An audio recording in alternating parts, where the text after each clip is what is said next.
Halo guys, akhirnya kita sudah sampai di bagian ke-8 dari part of speech.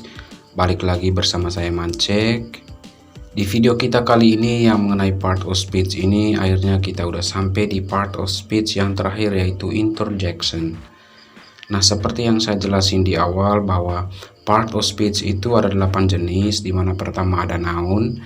Kemarin kita udah belajar tentang apa aja itu yang noun, penggunaannya dan juga jenis-jenisnya. Kemudian pronoun, penggunaannya di personal pronouns, reflexive pronouns maupun possessive pronouns. Kemudian kita juga udah belajar yang namanya verb, perbedaan linking verb, causative verb, dan lain-lain. Kemudian kita udah belajar mengenai adjective, kemudian kita juga udah belajar tentang adverb ataupun kata keterangan. Jenis-jenis dari kata keterangan ada adverb of manner, adverb of frequency, adverb of time. Kalian bisa langsung cari aja di video kelima tentang adverb itu. Kemudian kita juga udah belajar di video ke-6 mengenai preposition ataupun kata depan. Di situ saya udah jelasin mengenai pengertian dan juga jenis-jenis dari preposisi itu sendiri. Saya juga udah jelasin mengenai penggunaan at, in, dan on. Itu merupakan preposisi yang paling banyak digunakan, baik itu menerangkan waktu maupun tempat. Kemudian untuk di video yang sebelumnya ini, di video ke-7, saya juga udah jelasin mengenai conjunction, pengertian dan penggunaannya. Kemudian jenis-jenis conjunction ada 4. Di situ ada correlative conjunction, ada coordinate conjunction, ada subordinate conjunction, dan yang terakhir kalau tidak salah ada adverbial conjunction.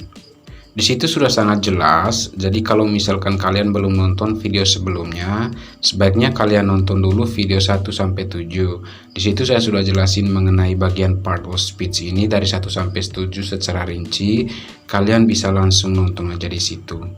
Kemudian di video kali ini, video terakhir, ini bukan video terakhir sih, maksudnya video terakhir pembahasan mengenai part of speech, yaitu interjection. Nah, sekarang kita langsung masuk ke apa-apa aja sih yang akan kita bahas di video ini.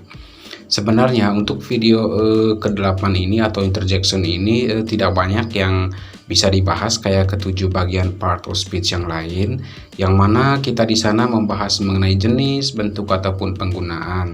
Kalau misalnya di sini itu kita langsung ke contoh-contohnya aja. Jadi di video kali ini yang mengenai interjection kali ini, saya cuma bakal jelasin mengenai pengertian dan jenis ataupun penggunaan dari interjection. Kemudian contoh-contoh penggunaan interjection sehari-hari yang paling sering digunakan itu kayak contoh-contohnya apa-apa aja. Jadi di sini tidak ada jenis dan bentuk penggunaan yang spesifik seperti ke-7 part of speech yang sebelumnya. Nah, langsung aja kita masuk ke yang pertama, yaitu pengertian dari interjection sendiri. Jadi interjection itu sebenarnya merupakan ucapan pendek. Itu merupakan ungkapan emosi dari seseorang. Jadi dia itu merupakan kata seru dalam bahasa Inggris. Jadi ini dia part of speech yang mengungkapkan luapan emosi ataupun ungkapan perasaan dari seseorang. Kayak contohnya nih, kayak ups, kemudian aha, harus ada emosinya ya, harus ada intonasinya kayak hooray dan lain-lain. Kalian pasti bakal tahu. Nanti saya bakal kasih contoh penggunaan interjection ini yang paling sering digunakan itu yang mana aja. Nah, contoh kalimatnya nih, aha, I know what you mean. Aha, aku tahu apa yang kamu maksud. Nah, interjection aha di sini menunjukkan bahwa dia itu sudah tahu. Ini ekspresi bahwa dia itu sudah mengetahui sesuatu hal. Kemudian contoh yang kedua di sini ada kata hooray, we're going to puncak. Di sini pasti ekspresi mengungkapkan kesenangan, kegembiraan karena dia akan pergi liburan ke puncak. Ya, ke puncak di sini tidak mesti harus liburan sih. Cuman di sini hooray itu untuk mengungkapkan perasaan senang. Nah, interjection sendiri ini atau ungkapan-ungkapan tentang perasaan ini itu lebih banyak biasanya digunakan pada speaking dibandingkan writing. Karena ya writing sangat jarang. Paling kalau untuk writing kan biasa cara yang formal paling kita menggunakan bahasa-bahasa baku ataupun kalimat-kalimat baku. Kalau interjection bahasa di speaking, bahasa sehari-hari ataupun ungkapan ini pasti sangat digunakan, dan interjection ini letaknya kadang di awal, kadang di tengah, kadang di akhir kalimat. Dan interjection ini biasanya itu juga diikuti oleh tanda seru, kemudian diikuti oleh tanda koma, bahkan kadang-kadang dia juga bisa diakhiri oleh tanda tanya. Nah, kalian pasti udah tidak sabar lihat contoh-contohnya apa-apa aja. Sekarang kita sudah bahas mengenai pengertian dan penggunaannya. Jadi sekarang kita masuk ke contoh penggunaan dari interjection di sini. Saya bakal kasih contoh interjection apa-apa aja yang biasanya paling sering digunakan dalam speaking bahasa Inggris. Contoh yang pertama, aha, aha, I know what you're talking about. Aha, saya mengerti apa yang kamu maksud.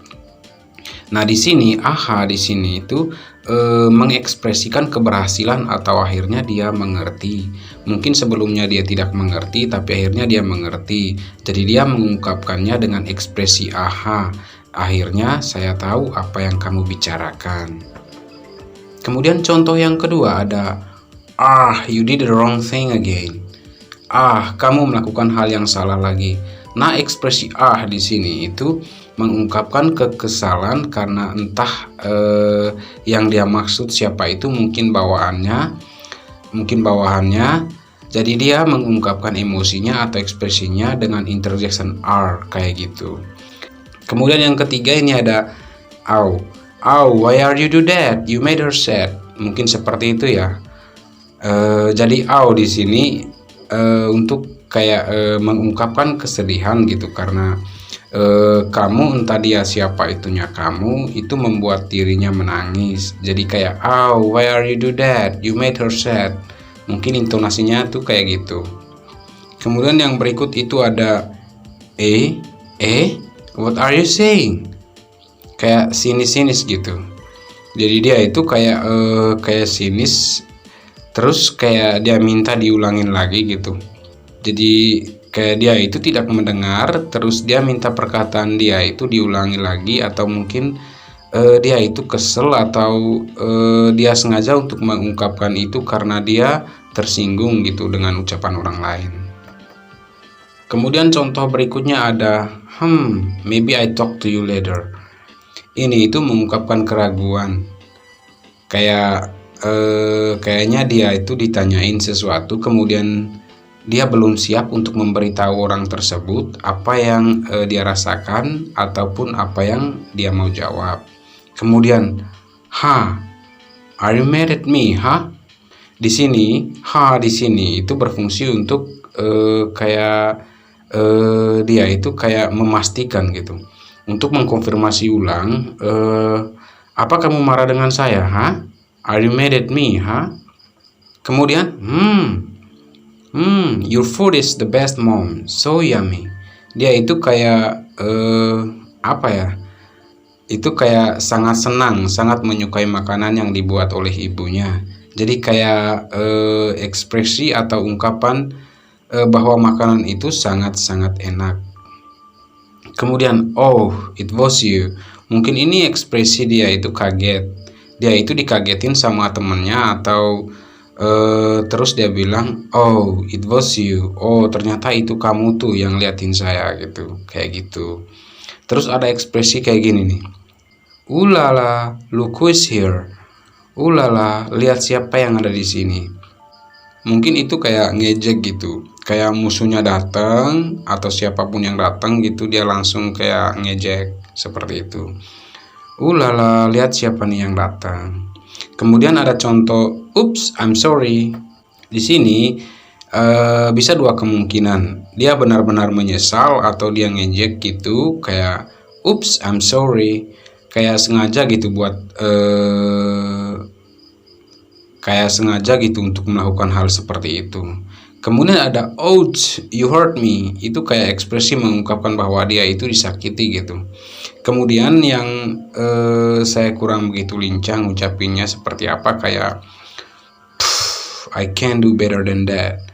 Mungkin itu kayak dia itu tidak terkesan gitu dengan orang yang melakukan itu. Dia mungkin lebih kayak iri atau nganggap remeh itu, kayak kayak apa sih yang kamu lakuin itu tidak jelas gitu, kayak gitu. Kemudian wow, you did it. Ini ungkapan keberhasilan ataupun kegembiraan. Kemudian ada kata ghost. Ghost, you scared me.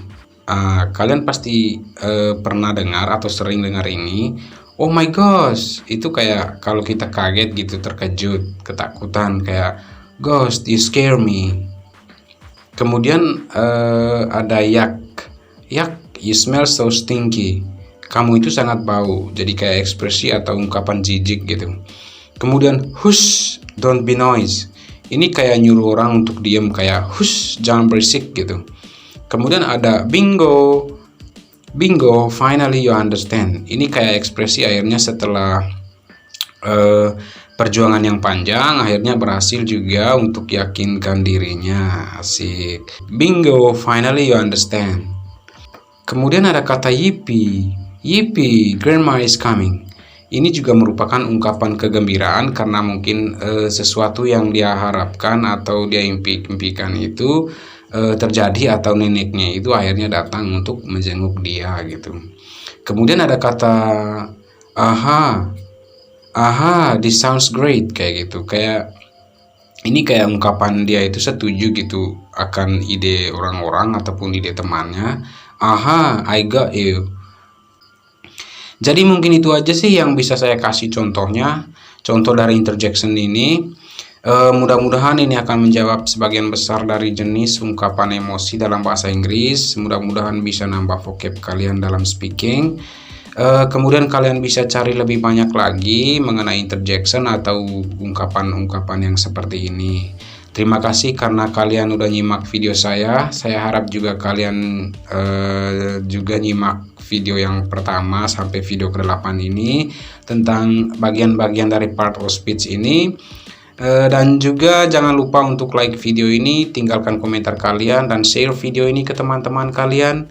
Dan saya harap kalian subscribe channel YouTube Sotang Cepat sebagai salah satu channel yang berbagi mengenai grammar bahasa Inggris, dan tonton juga video-video saya yang lainnya. Dan akhirnya kita udah menyelesaikan ke-8 part of speech ini. Jadi see ya in the next video. Thank you, bye bye.